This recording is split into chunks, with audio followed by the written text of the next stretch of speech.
Steam দেওয়া হলো আমলাগুলোতে। তারপরে এইভাবে ছাড়িয়ে নিলে সুন্দরভাবে আমলাগুলো ছেড়ে যায়। এবার কড়াইয়ে কিছুটা সর্ষের তেল দিয়ে তারপরে একটুখানি হিং দিতে হবে।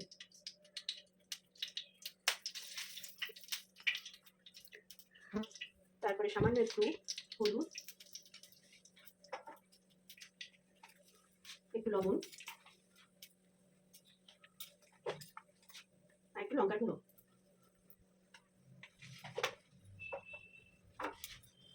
একটু নেড়ে নিয়ে আমলাগুলো এর মধ্যে দিয়ে দিতে হবে, যেগুলো আমি ছাড়িয়েছিলাম বীজ।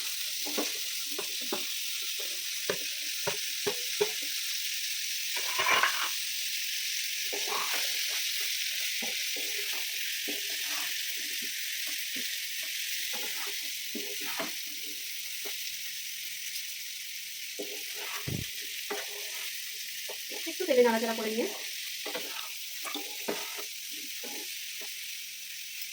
এই সময় স্টিমটা কিন্তু ফ্লেম যেটা গ্যাসের সেটাকে কিন্তু হালকা দিতে হবে।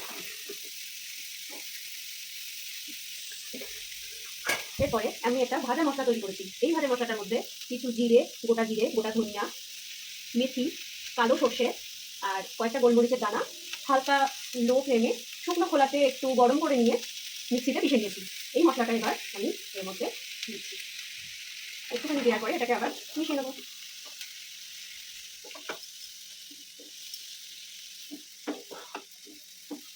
এইটুকু মশলাও লেগে যাবে, পুরোটাই দিয়ে দিলাম। মশলাটা প্রত্যেকটা আমলাকে ভালো করে মাখিয়ে নিতে হবে, যাতে এই মশলার ফ্লেভারটা আমলার মধ্যে থেকে আমরা যখন খাবো তখন সুন্দরভাবে পাওয়া যায়।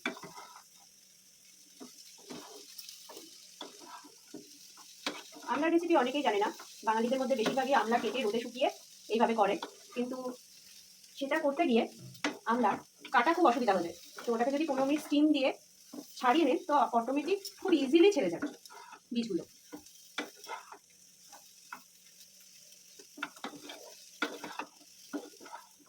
আমি যেহেতু এটা মিষ্টি আমলা বানাবো, টক ঝাল মিষ্টি, তো তার জন্য এটার মধ্যে এবার একটু আমি গুঁড়ো দেবো। অবশ্যই সেটা আখের গুড়।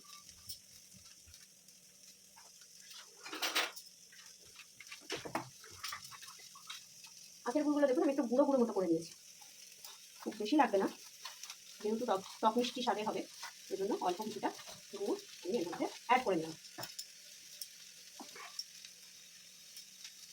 দিয়েছিলাম গুড়টা দেওয়ার পরে এটাকে একটু গরম হতে হতে দেখবেন গুড়টা একদম গলে যাবে।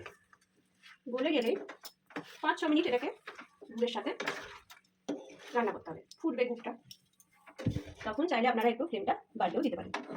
আমি তেলের উপরে না হিং দিয়েছিলাম। হিং দিলে কি হয়, এই যেটা তৈরি করছি এই আচারটা অনেকদিন থাকবে, কোনো সমস্যা হবে না, এটা থাকবে, খারাপ হবে না।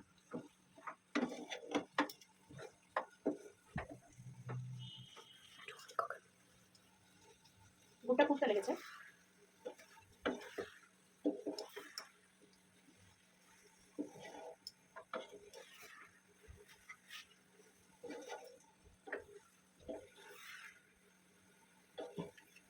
খুব সুন্দর একটা গন্ধও আসছে।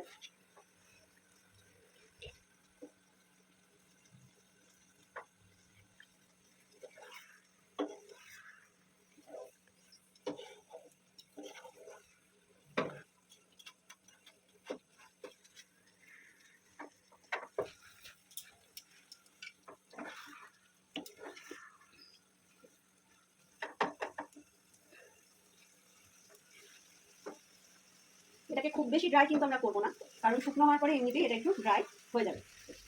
একটু সামান্য রস থাকতে থাকতে আমরা এটাকে বন্ধ করে দেবো।